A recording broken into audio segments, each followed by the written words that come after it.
సిద్ధంగా ఉన్నారు. రవి గారు నమస్తే సార్. నమస్తే వర్మ. సార్ ఏంటి రాజ్యసభ నామినేషన్కి సంబంధించి నిన్న తీసుకున్న నిర్ణయం తెలుగుదేశం పార్టీ అలాగే బీజేపీ ఆర్ కృష్ణయ్య గారు కావనివ్వండి, ఈయన సతీష్ కావనివ్వండి, అంటే ఏ ఈక్వేషన్స్ మీద దీన్ని ఈ కూర్పు చేశారు అని అనుకోవచ్చు? ఇవన్నీ వాస్తవంగా దీంతో పాటు సమాంతరంగా వేరేవి కూడా వస్తున్నాయి కదా. రాజ్యసభ అనేది తెలుగుదేశం పార్టీకి ఎప్పుడు కొంచెం సంకటమే. చంద్రబాబు నాయుడు ఏమో కాస్త వనరులన్నీ ఉన్నటువంటి వాళ్ళనో సుజనా చౌదరినో లేకపోతే ఇంకొక వీళ్ళనో చేయాలని ఆయన అనుకోవటము, అంతకుముందు ఉన్న వాళ్ళు కొంత అసంతృప్తికి గురి కావటం, ఏదైనా పార్టీ నడవాలంటే అందరూ కావాలి అని ఆయన భావించటం. ఈ నేపథ్యంలో ఇప్పుడు రాజ్యసభ వచ్చింది. రాజ్యసభ కూడా ఇది సహజంగా వచ్చింది కాదు.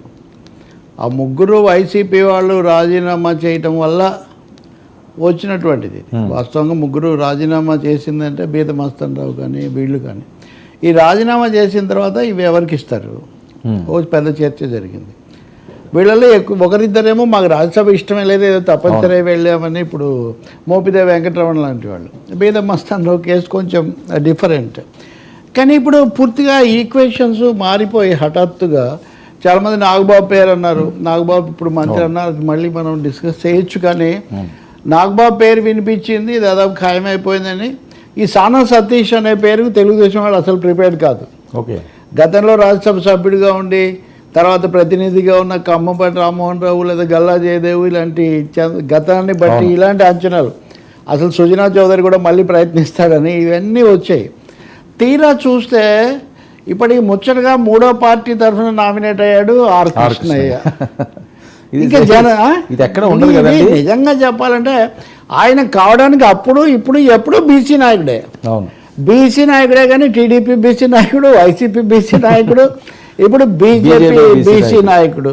అంటే మేము విలువలు అవి ఇవి అంటారు కదా బీజేపీ వాళ్ళు, అంత హఠాత్తుగా రావటం, వాళ్ళకి టికెట్ ఇచ్చేయడం, కృష్ణయ్య వాళ్ళని తీసుకొస్తాడంటాం వేరే విషయం.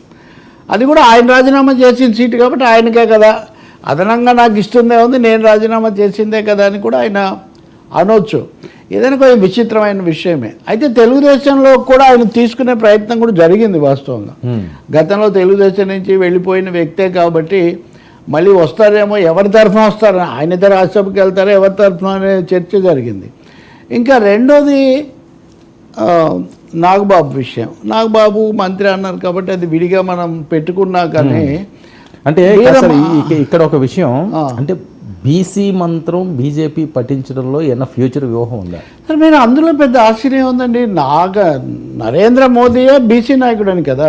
ఓకే, ఇప్పుడు కృష్ణయ్య నేను ఒక 5-6 ఏళ్ళ కిందట ఆయన ఇంకా తెలుగుదేశంలో ఉన్నప్పుడు ఇంటర్వ్యూ చేస్తే మత రాజకీయాలు బీజేపీ అవన్నీ అన్ని విమర్శలు చేస్తాడు, కానీ బీసీ నాయకుడు అయినందుకు ప్రధాని అయినందుకు నేను సంతోషిస్తున్నాను, దానికి మాకు మంచి సంబంధాలు ఉన్నాయి ఇలా చెప్పేవాడు. ఆయన సంబంధాలు పాటిస్తూనే వచ్చారు. బీజేపీ సోషల్ ఇంజనీరింగ్ మీరు ఇక్కడ గమనించాలి. మొన్న ఏదో మన జర్నలిస్ట్ మిత్రుడి ఇంట్లో పెళ్ళికి వెళ్తే బంధువు కూడా అక్కడ నాకు మందాకృష్ణ కనపడ్డారు. మందాకృష్ణ, ఈటెల రాజేందర్, రామచంద్రరావు, బీజేపీ నాయకులు అందరూ వస్తున్నారు. ఆ జాబితాలో మందాకృష్ణ ఉన్నాడు. అంటే మాదిగలకు ప్రాతినిధ్యం వహించి ఆ వర్గీకరణ అంశం మీద ఫోకస్ చేసిన మందాకృష్ణ మాదిగను బీసీ వెల్ఫేర్ అసోసియేషన్ అధ్యక్షుడిగా ఉమ్మడి రాష్ట్రం తర్వాత చేసిన 2014లో ఆయన మా ముఖ్యమంత్రి అభ్యర్థి అని కదా తెలుగుదేశం వాళ్ళు. కాబట్టి కృష్ణయ్యను తమ వైపుకు తిప్పుకోవడం అన్నది బీజేపీ యొక్క సోషల్ ఇంజనీరింగ్ అని మనం భావించాల్సి ఉంటుంది. ఆ పేరుతో వాళ్ళు జనసేనకు కూడా కొంచెం ప్రియంప్ట్ అంటారే, ముందే వాళ్ళకి రాకుండా చేశారు. ఎందుకంటే బీసీ నాయకుడికి మేము ఇస్తామంటే వాళ్ళు అడ్డం వచ్చారా, దాన్ని ఆ ముద్ర వేసుకోవడానికి జనసేన సిద్ధంగా ఉన్నది కదా. అది కాకుండా వాళ్ళ సనాతన బంధం ఒకటి ఏదో అది ఉంది కాబట్టి అది అయిపోయింది. ఆ విధంగా ఆర్ కృష్ణయ్యకి అది ఖాయమైన తర్వాత తెలుగుదేశం ఎంపికల్లో కొంచెం మార్పులు వచ్చాయని చెప్తారు. బీదా మస్తాన్ రాజీనామా చేసినప్పుడే మళ్ళీ నేను నామినేట్ చేస్తామన్న దాని మీద ఆయన రాజీనామా చేశారనేది అవగాహన. కాకపోతే షాకింగ్ ఇక్కడ ఏంటంటే సానా సతీష్ బాబు. అవును, ఆయన గతానికి కాకినాడ నుంచి ఆయనకు టికెట్ ఇవ్వాలని చర్చ జరిగింది. Uday Srinivas versus for MP. Pawan Kalyan చాలా గట్టిగా ఉదయ్ శ్రీనివాసు, టీటీఎం శ్రీనివాస్ అని ఆయన దగ్గర ఉండడం వల్ల సతీష్కు చేయలేకపోయారు. కానీ తెలుగుదేశం జాబితాలో ఆయన ఉన్నాడు అప్పుడు కూడా. ఇప్పుడు కూడా ఆయన లోకేష్ కోటాలో వచ్చాడనేది ఒక అభిప్రాయం. అసలు రావటం ఏమిటి, ఇవన్నీ కాకుండా పెద్ద ఆశ్చర్యకరమైన అంశం ఏమంటే, అంతకుముందు సిబిఐ అధినేతగా ఉన్న ఆస్థానాను ప్రభావితం చేయడానికి ప్రయత్నించాడు, వాళ్ళ ఇంటి దగ్గర పట్టుబడ్డాడు.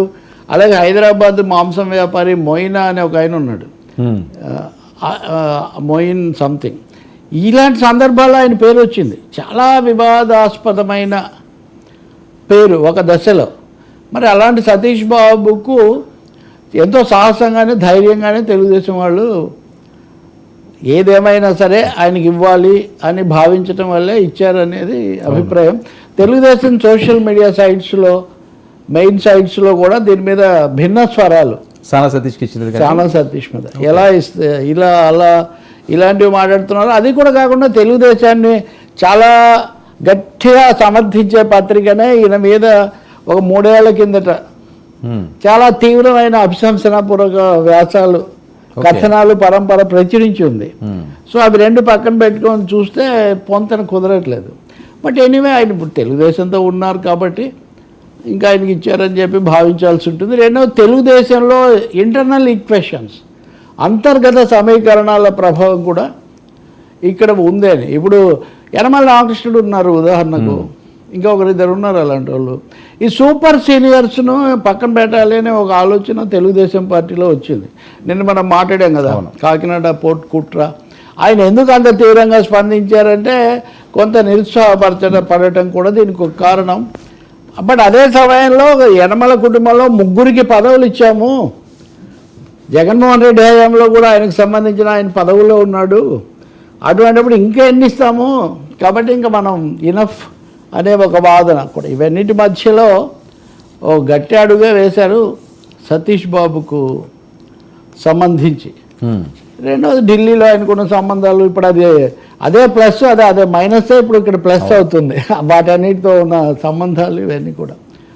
సో ఇలా ముగిసింది ఇది. మొత్తానికి జనసేనకు ప్రాతినిధ్యం ఇక్కడ లేకపోవటం అన్నది, అంటే జనసేన కూడా మరి ఇక్కడే ఉండటం మంచిది అనుకున్నారా, లేదా అది మళ్ళీ ఇంకొక చర్చ వస్తుంది. అవును సార్, మరి ఏంటి నాగబాబు గారికి క్యాబినెట్లో తీసుకోవడానికి చంద్రబాబు నాయుడు గారు సుముఖత వ్యక్తం చేయడం, దీన్ని ఏ రకంగా చూడాలి, ఏ ఈక్వేషన్స్?